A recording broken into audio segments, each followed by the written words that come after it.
Hello and welcome to Soul Healing with Brenda Marie. Today I'm going to talk about something that I normally wouldn't talk about. I'm going to talk about the loss of a pet.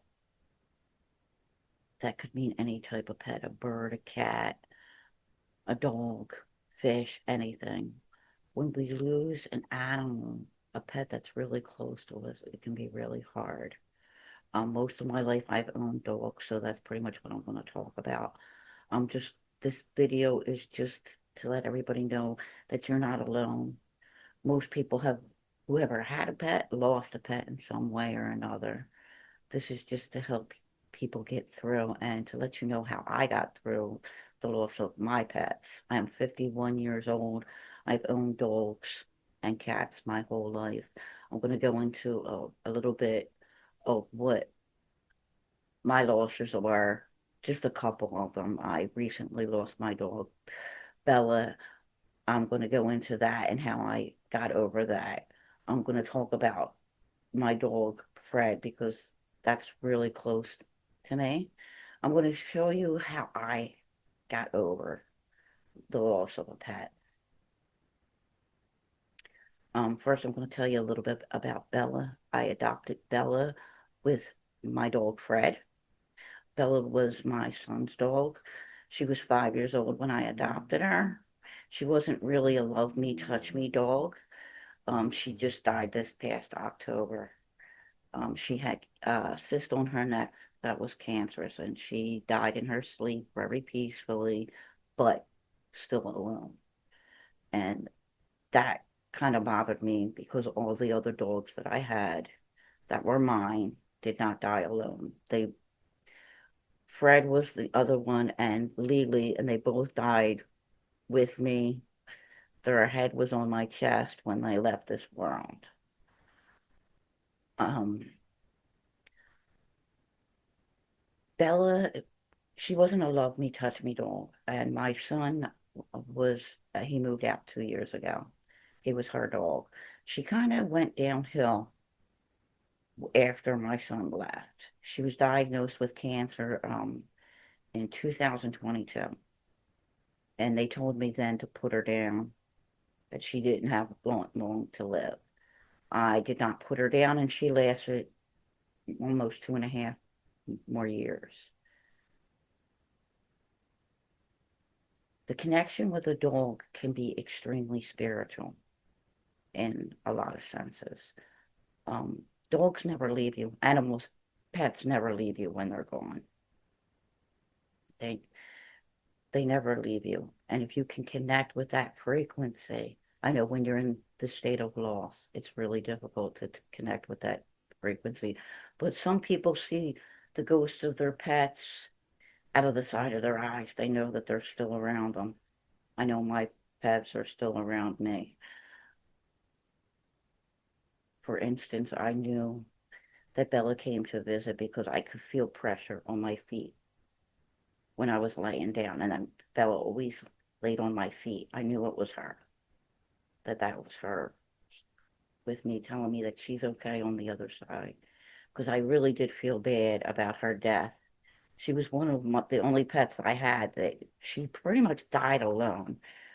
There was a point in the middle of the night when my other dog, Frida, was over sniffing at her, and I got up and petted her, made sure she was okay. But shortly after that, she passed away in her sleep. The other dog I want to talk about is my dog, Fred. I was extremely close to Fred. I only had Fred for a little bit over 2 years when he passed away, but I believe that finding Fred and Bella after Lee's death was a gift from my grandfather. Because Fred, I always wanted a Basset Dachshund, and Fred was a Basset Dachshund. He was a sweetheart. He was a gentleman of a dog. I was very close to the dog, and it was really difficult when he died. My other dog that I'm probably going to talk about is Lily. I bought this dog for my son after my mother died. It was really difficult for my son. He was only 11 years old when my mother passed away. Everybody kept telling me to get him a dog. It would help him deal with my mother's death. And she did. She did. My son was very close to my dog, Lee, when she died. He helped me take care of her. She was an older dog when we first adopted her. I think she was 9 years old. The lady told us she was a little bit younger than that, but I think she was already 9 when we adopted her. But she had a cyst on her belly from the time we adopted her to the time she died. It had burst once. I had it removed. I had the one removed and the one drained, but the one that was drained kept filling back up. She was very old when she died. I think she was about 15 or 16 when she passed away. But she fought it every moment of the way. When she died, my son helped me take care of her because she got to the point, there was a cyst on the back of her leg where it had gotten so big the vet wouldn't do anything for her. It was just, it's time for her to go. Just take her home and make her comfortable and make her happy. And that's exactly what I did. She lasted a long time too. She fought every step of the way. She had a stroke a week before she passed away. Not even a week before she passed away, because she couldn't hear or see us. And she came back. Somebody told me to put her in a cage, that she would just go if I put her in the cage. I felt really bad about putting this dog in the cage. I didn't want her to be alone when she died. But I did put her in the cage, and she ended up, excuse me, I was really scared that she had died in her sleep. But when I went to check her, she lifted her head up and told me, she was still alive. She waited until my husband was home. She waited until Saturday, and then she passed away. But she was on top of me when she passed away. Actually, I was asleep because it was wearing me out taking care of her, because I was literally trying to keep her cyst drained, which really wasn't working by that point. She wasn't eating anything, but I tried to make her as happy as possible and as comfortable as possible.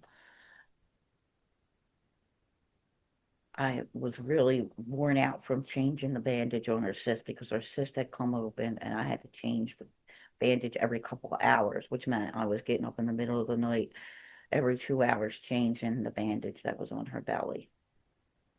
Anyway, I had fallen asleep with her on me, and I woke up and she looked up at me like almost to say thank you and goodbye, and she passed away very simply and easily. My dog Fred, whom I believe was Lee's son. Lee was rescued from a breeding center. So was Fred. But Fred was rescued by a farmer and his wife. And Fred didn't come to me until Fred was 12 years old when I finally got him. But I believe that he is the reincarnation of my grandfather's basset hound that died when I was living with my grandfather. And he's a very special dog to me. I loved him. He was a basset dachshund. He was one of the sweetest dogs I ever had. I called him the gentleman basset hound.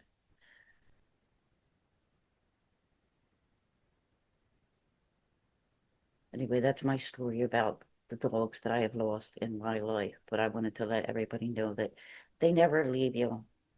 I've seen the ghost of my dogs out of the side of my eye. When you do something that you love, that they loved, they come to you. Like sometimes when I'm cooking in the kitchen, I can feel Fred's paw on my foot, because he liked to put his paw on my foot when I was cooking. You can see them, you can feel them, and you can connect them even though they're on the other side.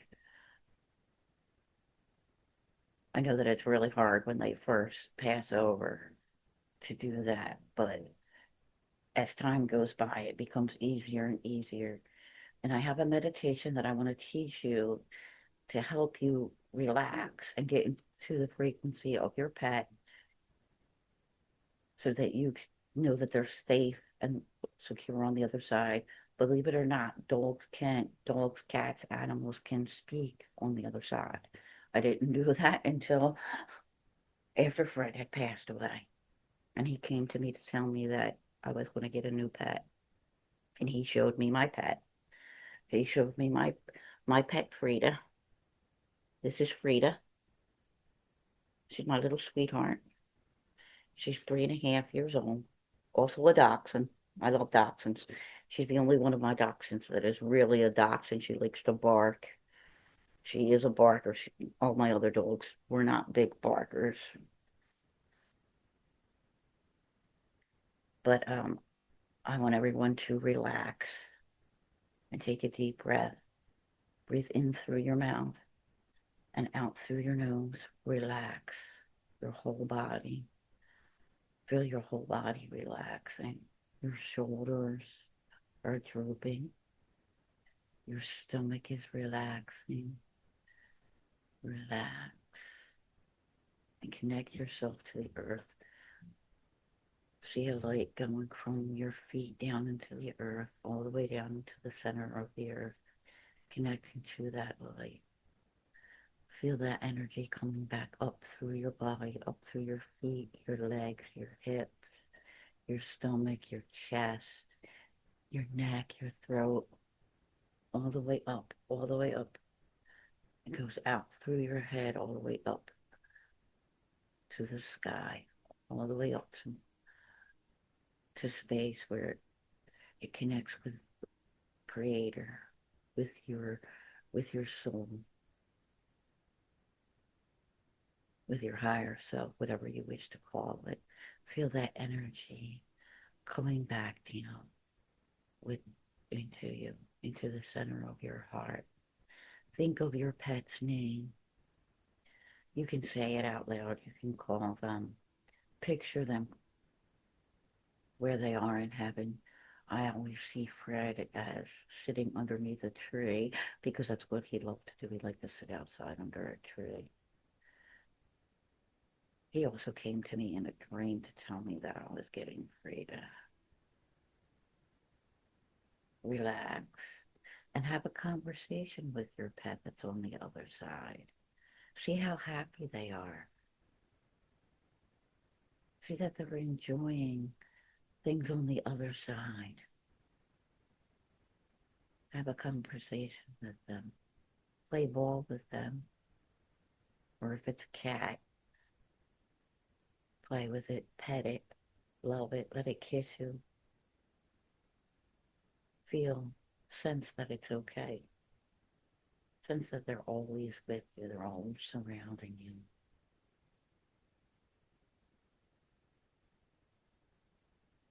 Pets and people from the other side never leave. Enjoy the time with your pet. Love it, pet it, sing it, do the things that you did when it was alive. Because over on the other side, they're still doing what they did when they were alive. They just in their own way, their own spirit, but they are always with you. They're always connected with you. My reason for believing that animals are always connected with you is because I believe in one source, one huge connection that everything and everybody is connected. And I believe that pets come to us when we need them most, when we're looking for them. Sometimes we're not looking for them. We just need to have the pet in our lives, and they come to us. They make us feel safe and happy. And they give us something to love. They always have a lesson that they help us learn. Sometimes it's patience. Sometimes it's to relax. Sometimes it's to enjoy the outdoors. Close your eyes and take a deep breath in and out. In and out. When you're ready, wake up from meditation. I thank you for visiting Soul Healing. I hope you enjoyed this guided meditation. I want to talk a little bit more about the connections that pets have with their humans and why it hurts us so much when they die. When we have a pet, that's unconditional love. we are connected to that animal, and that animal is connected to us. And with humans, it's not always unconditional love. And when you love something unconditionally and they love you unconditionally, that's a deeper, stronger love. It's also a deeper, stronger connection. And it's a lot harder when we lose that connection. Sometimes for most people, that's the only time they have that unconditional love connection. That is why it is so difficult for many people when they lose a pet. I hope you enjoyed this meditation. I hope you enjoyed my talk about the loss of pets. If you liked, please, if you like this meditation and this talk, please like and subscribe and follow. Thank you very much.